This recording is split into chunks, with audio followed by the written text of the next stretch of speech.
Olá, eu sou Ednilton Farias e vou falar sobre o método Vogel. Esse método é utilizado para problemas de transporte. Por falar nesses problemas de transporte, vamos conhecer a matriz de transporte. Na horizontal é apresentado as fontes, ou seja, a origem do produto. Na vertical, as destinações, para onde o produto vai ser transportado. Essa parte interna são os custos. A última coluna se refere à capacidade, quanto vai ser transportado de cada fonte ou local de oferta. A última linha representa a demanda, quanto vai ser distribuído para cada centro de distribuição.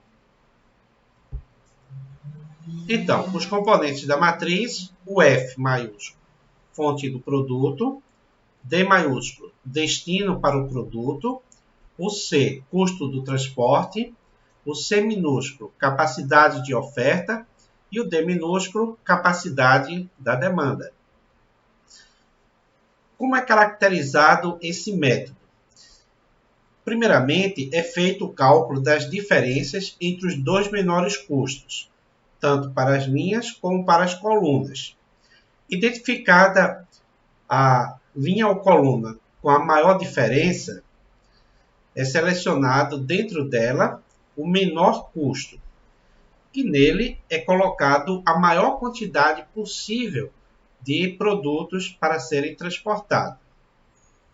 Então, o seu objetivo é encontrar as quantidades transportadas em cada célula de tal forma que se tenha o custo mínimo de transporte. Uso na prática. Sabemos que a logística de transporte gera um custo alto, principalmente para as indústrias. Na empresa comercial, principalmente aquelas que têm vários centros de distribuição no país, ela precisa de agilidade para entregar os seus produtos em um tempo que seja satisfatório para o cliente e ela possa minimizar os seus custos de transporte. Roteiro para utilizar esse método. Primeiro passo, montar a matriz de transporte.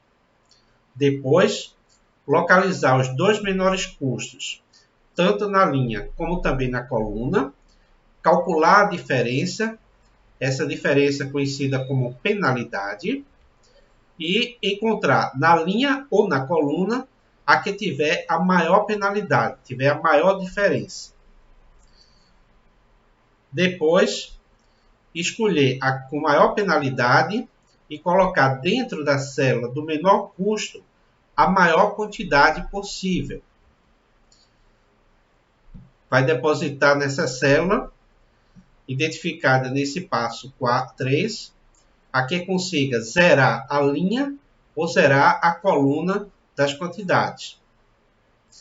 É preferível colocar esse valor de quantidade entre parênteses para diferenciar dos custos unitários de transporte. Se der empate em relação às penalidades. Nesse caso, se tiver dois maiores valores máximos, vai se escolher o que tiver o menor custo, na linha ou na coluna. Caso continue um empate, vai se escolher então o que puder colocar a maior quantidade possível. Depois, se faz um sinal, pode ser um traço, na linha ou na coluna, onde se colocou todas as quantidades possíveis. E aí se repete o primeiro passo, até que todas as quantidades das linhas e da coluna, elas estejam inseridas na parte interior da tabela. Por último, construir uma tabela resumo. Nessa tabela, colocar algumas colunas. Na primeira coluna, a célula onde se colocou a quantidade. Na outra coluna, a quantidade que foi inserida na célula. Depois, o custo unitário. E na última coluna, a multiplicação da quantidade pelo custo unitário. E como soma da última coluna, o custo total de transporte. será o custo mínimo para se transportar o produto das fontes de origem para as destinações. Vamos ao exemplo na prática? O grupo empresarial responde por suas 3 indústrias, A, B e C. Por outro lado, para escoar sua produção, ele tem disponível 4 centros de distribuição, 1, 2, 3 e 4. Devido à grande concorrência no mercado, ele precisa minimizar o custo logístico de transporte. O método que ele considerou mais adequado para se fazer um estudo de viabilidade foi o de Vogel. O cenário atual dos custos unitários estão descritos na tabela a seguir. Então, essa tabela apresenta as 3 indústrias, A, B e C, os 4 centros de distribuição, 1, 2, 3 e 4. Aqui nós temos os custos unitários. Por exemplo, o 13 representa o custo de transportar da indústria A para o centro de distribuição 1. A última coluna, a oferta. A indústria A oferece 800 produtos. A indústria B, 1.000. E a indústria C, 1.200. Nas colunas, temos as demandas. O centro de distribuição 1, 800. Centro de distribuição 2, 1.000. Centro de distribuição 3, 500. Centro de distribuição 4, 700. Observe que a soma dessa coluna é igual a 3.000. A soma dessa linha também é igual a 3.000. Ou seja, os dados estão balanceados. Então, seguiremos para a solução. Localizaremos os 2 menores custos de cada linha e coluna e calculamos a diferença, que é conhecida como penalidade. Depois vamos encontrar a linha ou a coluna que tenha a maior penalidade.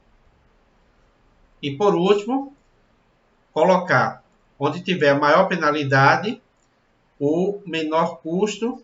Então, se insere o valor da quantidade permitida. Nesse caso, temos 12 menos 4, 8. 6, 5, 7 e 3, os 2 menores custos, 5 e 3, que a diferença é 2. 9 menos 3, 6. 5 menos 3 igual a 2. 9 menos 7, 2. 4 menos 3, 1. 10 menos 6, 4. Olhando na linha, na coluna, a maior diferença é 8. Então, é a maior penalidade.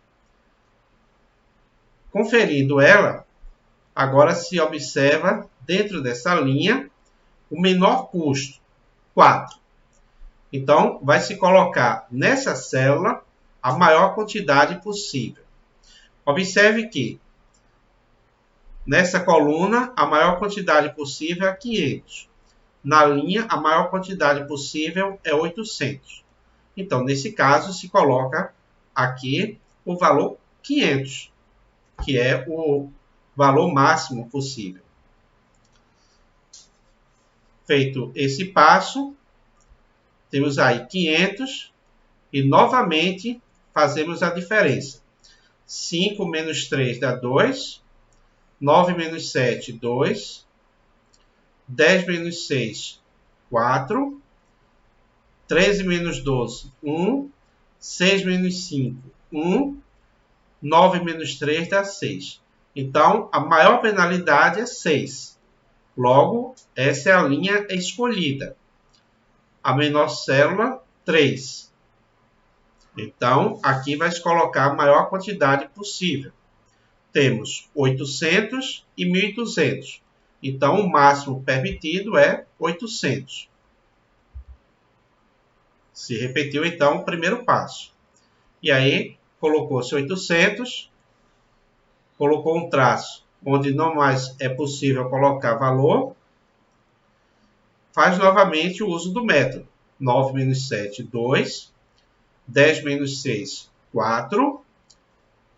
15 menos 12, 3. 7 menos 6, 1. 10 menos 9, 1. E observa qual é a maior penalidade. Então, a maior diferença, 4. Logo, escolhida essa coluna, o menor custo, 6. Vamos colocar aí a maior quantidade possível. Temos 700 e 1.000. Então, o máximo será 700. Então, nesse caso, a nova tabela ficará dessa forma. Tracejamos as células que não é mais possível utilizar e repetimos o passo inicial. 12, 7, 9, 9 menos 7, 2. A maior diferença, 12. Então, vai se colocar aqui a maior quantidade possível. Como já se colocou 500, só resta 300. Então, vai se colocar 300 nessa célula. Colocou 300, repete-se o passo. 7, 9, 9 menos 7 dá 2. Maior diferença, 9. Vai se colocar aqui a maior quantidade possível. Se olhar pela coluna, temos 700. Se olhar pela linha, temos 400. Então, vai se colocar 400, que é o valor possível. E para fechar, como restou essa célula, 700 mais 300 dá 1.000. Conferindo agora a tabela geral como ficou, 300 mais 500 igual a 800, 300 mais 700 igual a 1.000, 800 mais 400 igual a 1.200, na coluna 800, 300 mais 300 mais 400 igual a 1.000, 500 e 700. Ok. Todas as ofertas, todas as demandas estão inseridas dentro dessa tabela. O próximo passo para concluir é fazer a tabela resumo. Linha A, coluna 2, linha A, coluna 3. Linha A, coluna 2, linha A, coluna 3 e a quantidade 300 e 500. Linha B, coluna 2, linha B, coluna 4. Linha C, coluna 1, linha C, coluna 2. Então, identificamos as 6 células onde há quantidade. Agora, voltamos à tabela inicial e encontramos o custo unitário nessas células. A2, A3, B2, B4, C1 e C2. Então, esses custos vieram lá da matriz original. Por último, multiplica-se a quantidade pelo custo. Então, o custo de cada célula, você coloca na última coluna. Aí, o custo total mínimo é a soma dessa coluna, que é igual a 17.900. Gostou desse vídeo? Deixe o teu ok. Convido você também para se inscrever no canal.